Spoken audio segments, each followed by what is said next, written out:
All right, so this is my practice run. My name is Paul, and I'm getting ready to do my group tonight. Put together a topic. I've heard some really amazing things when it comes to abandonment fears or abandonment issues and self-esteem, okay? So this is my trial run. I might post this, I might not. We'll see what happens. So, I want to use a disclaimer. I am using prop money, okay? So I don't know who is familiar with this and who isn't, but what I'd like to do is give a demonstration. And first, I'm gonna put my puppy down. Okay, all right. So the demonstration is this. If you saw this $100 bill while you were walking down the street, would you stop and pick it up? Think about it. Next, if the 100 was folded in half, it has a crease in it. It's no longer open and crisp.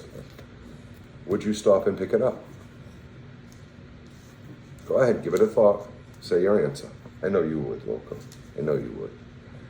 Okay, so I'm gonna take it a step further. If it was crumpled in a ball, completely meshed up, would you stop and pick it up?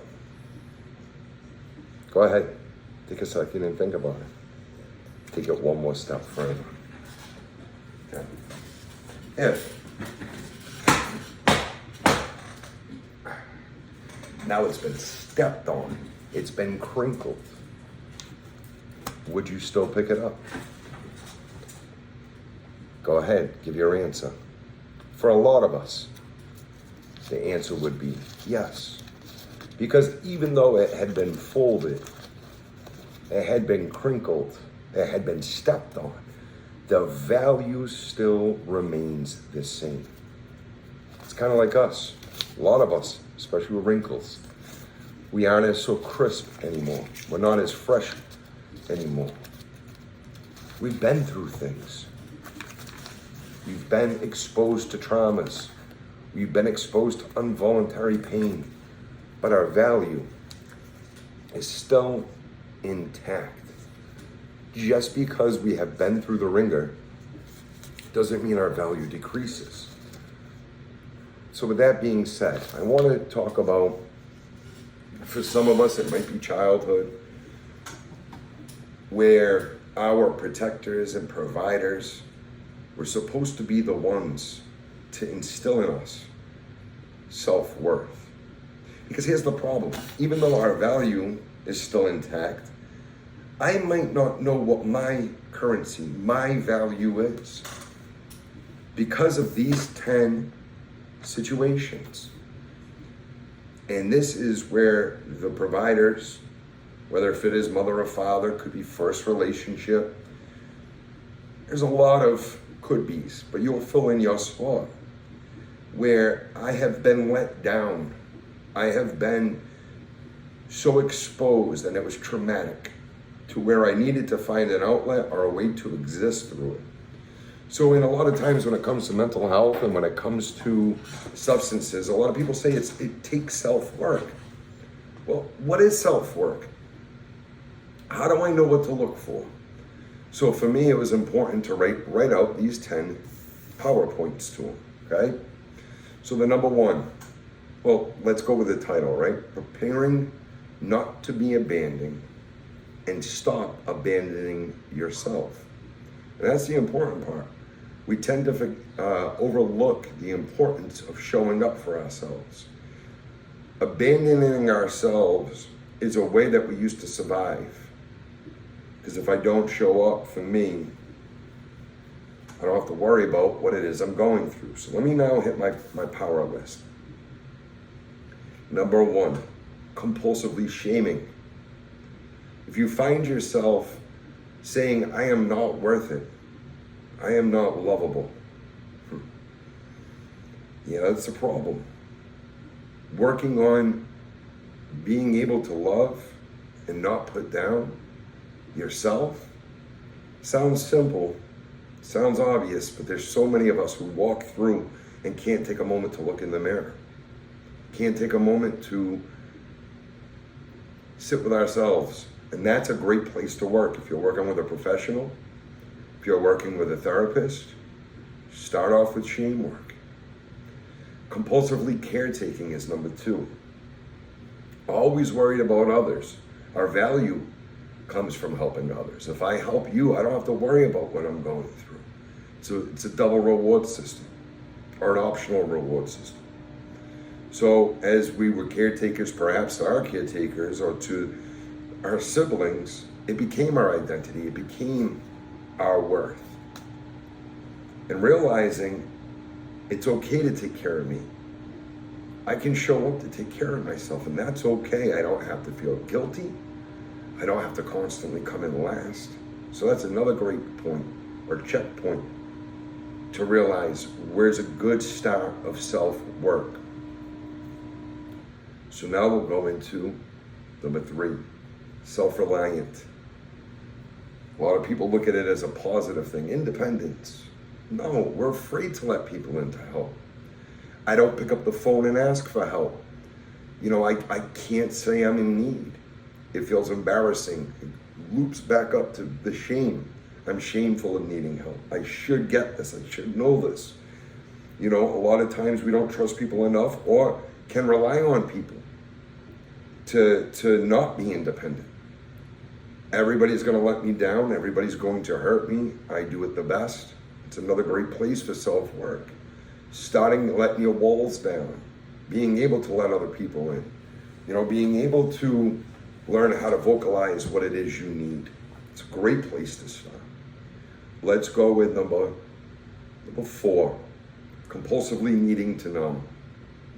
Now, look, that does not just go with substances. These here, just as powerful.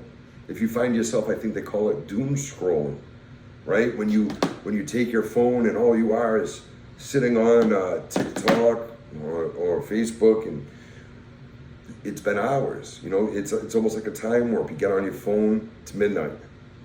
Gambling is another one.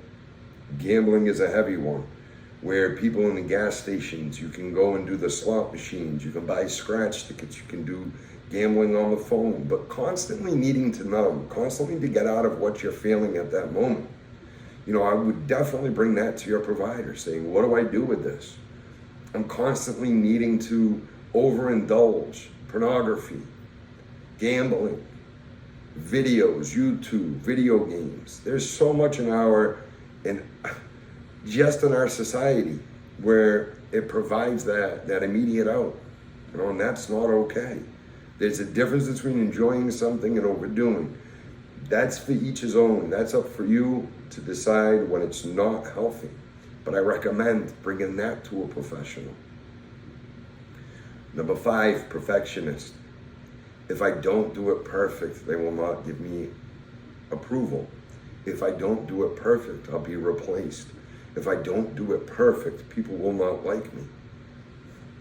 Well, that's a strong check-in. Perfection's a man-made illusion. Perfection doesn't exist. Always feeling like you can do it better to where it steals the joy of what it is you have accomplished. How unfair is that? Who can constantly live in a world of feeling like you're falling short?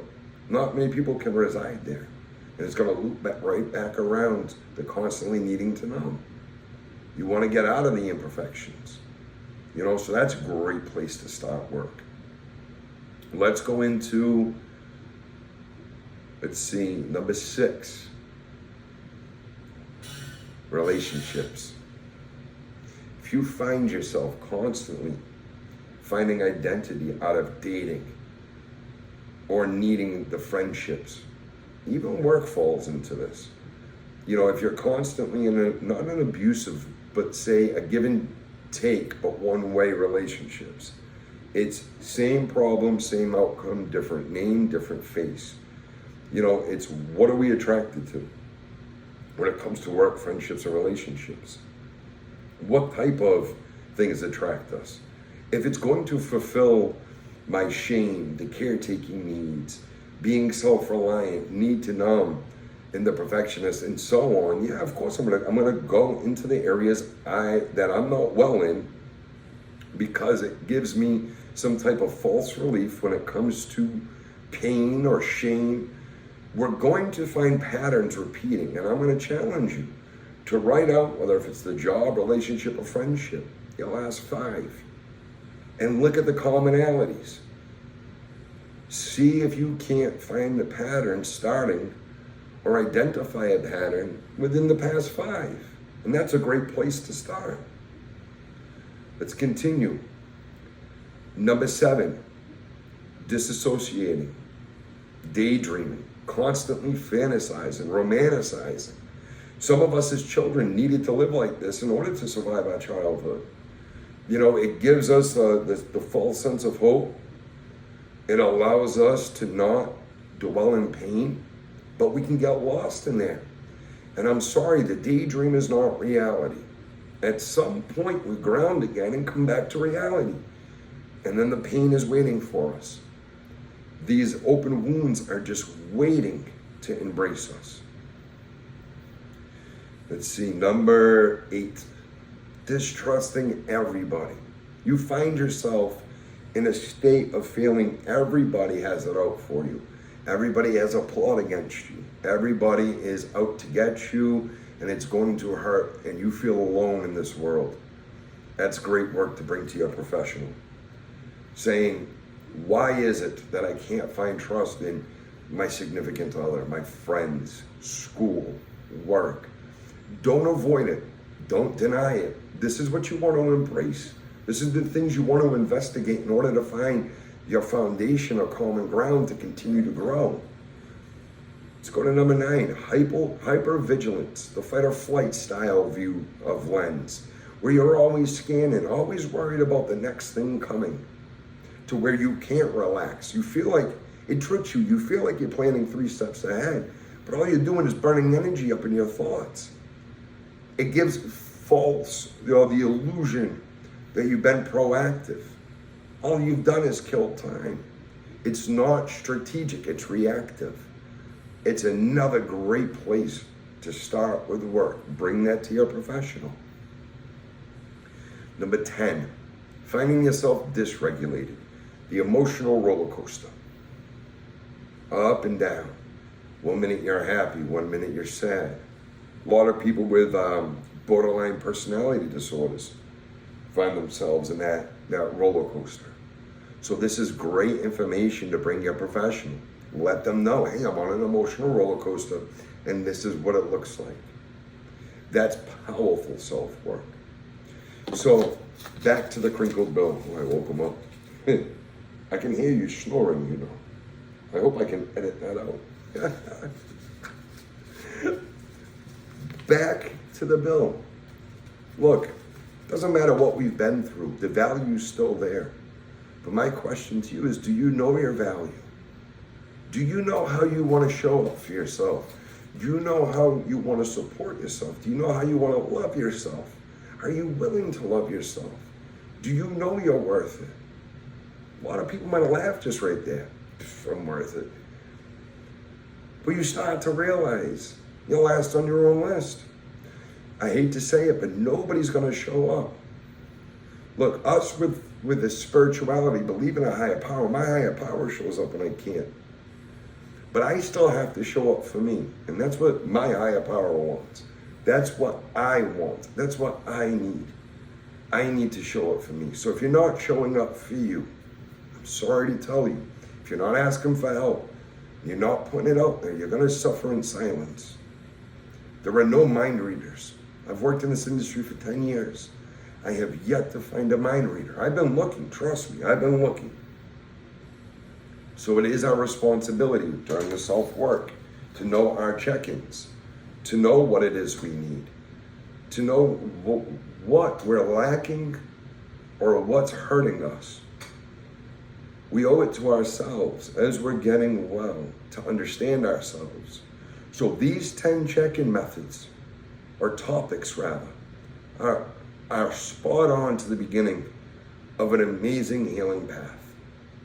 It's going to be up to you to walk that path. And I pray that you find the time, courage, and willingness to take that journey. Let me know what you guys think. This is my practice run for my group tonight.